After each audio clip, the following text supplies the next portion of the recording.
This is the new Oasis Fly 25 from Sub 250. This is a 2.5-inch freestyle FPV drone, and as their brand name implies, it comes in at just under 250 grams. The 250 gram threshold is really important in the United States and in some other countries as well, such as South Korea. I recently got the chance to travel to South Korea, and so here's a quick clip of one of my flights on Jeju Island.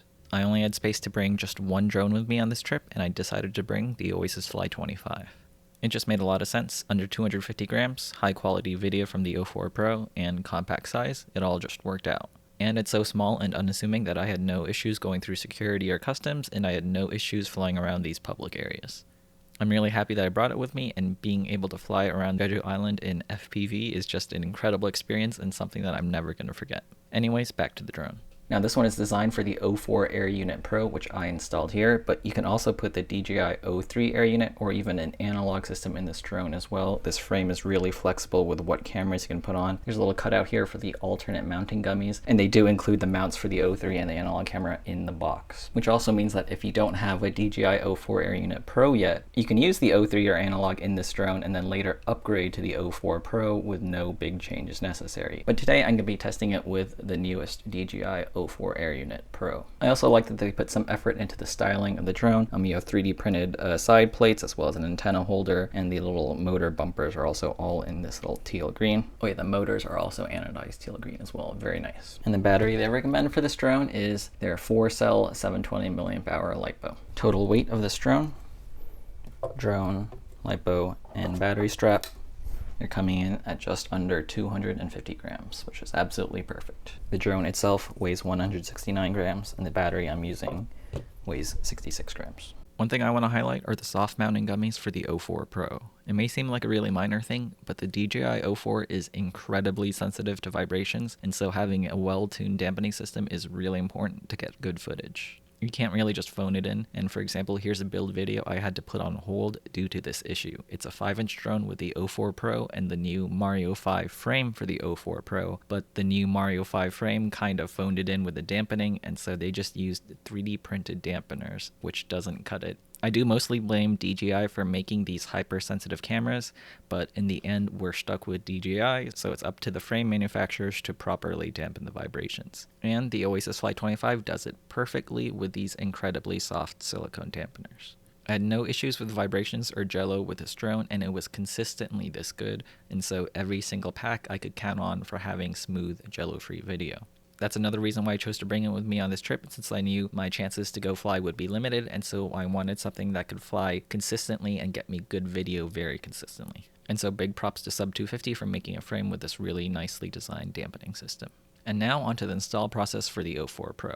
Now here's a disclaimer, Sub 250 did send me this drone early for me to test out, and so it arrived with no instructions or manual or anything, and so that's where I ran into my only issue with this drone, the antenna mount.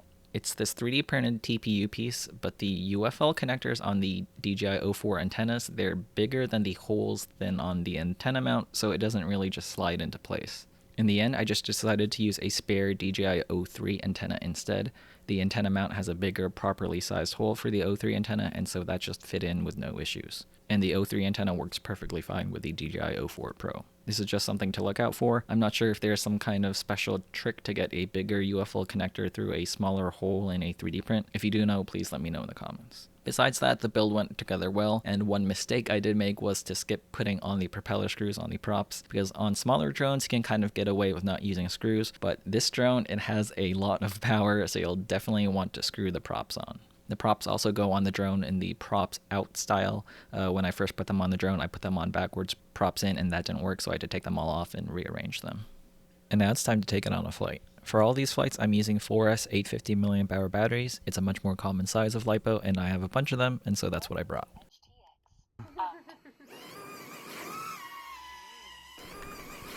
One of the best things about this drone is that it has plenty of power. It flies much more like a larger 5-inch drone where you can punch the throttle and it just goes. In the blink of an eye, you're already a few hundred feet in the air. This kind of performance is what makes FPV drones so fun to fly compared to a standard camera drone like a DJI Mini. Another thing the Oasis Fly has going for it is its wind resistance. All of this power on tap combined with relatively small 2.5-inch props means that it cuts through wind like it's not even there. The coastal winds on this island regularly gust above 30 miles an hour, but this drone, it took it like a champ. This was my first time flying over the open ocean, and it was pretty nerve-wracking. In the end, I had to tell myself that whether I'm flying over the tiny pond back home or over the ocean, either way, it's a loss if I crash it into the water, so why not risk it and send it over the ocean?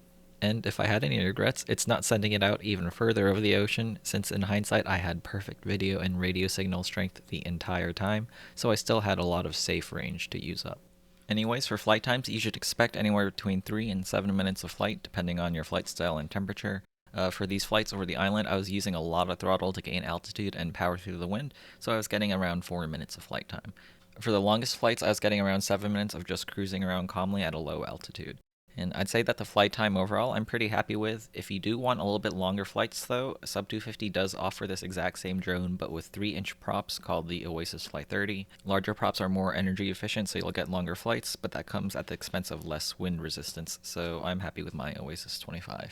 Now it's time for a change of scenery to Seoul, the capital of South Korea. And because Seoul is a densely packed city and they're still technically at war with the North, flying drones is strictly prohibited pretty much everywhere, and the only exception is here, Hangang Drone Park, a park just for flying drones and RC airplanes. I met a lot of other FPV pilots here, and they're all really good at flying. Also check this drone out, someone had an 8-motor Cinelifter, and instead of carrying around a cinema camera, they were just flying it bare and freestyling it, which was pretty cool. Anyways, onto the flight. I was hoping to fly over the river, but I was struggling a bit with the DJI video signal. Instead of the typical 60 megabits, I was getting less than 20, and after talking to the other pilots, they said that there's a lot of interference nearby, in particular from signal jammers that the Coast Guard uses to fight against drones from the north. Plus, there's a lot of radio noise in general. Being the only legal place to fly in Seoul, this park always has lots of pilots flying all at the same time. The FPV pilots here use DJI, so it's important to communicate and coordinate different channels to avoid the overlap. And my goggles, the DJI Goggles N3, I didn't put the FCC ham hack file on it at the time, and so I definitely recommend doing that in order to unlock more channels. Anyways, let's talk about how much noise this drone makes. I initially thought that this drone was on the loud side, but after flying around all of these 5-inch drones that are just ripping around at high throttle, it really isn't so bad after all. The Oasis Fly definitely isn't a quiet drone, but it is quieter than your typical 5-inch drone, and the noise is mostly just from having to spin the small 2.5-inch props, so it's a little bit high-pitched at times, but overall not too bad.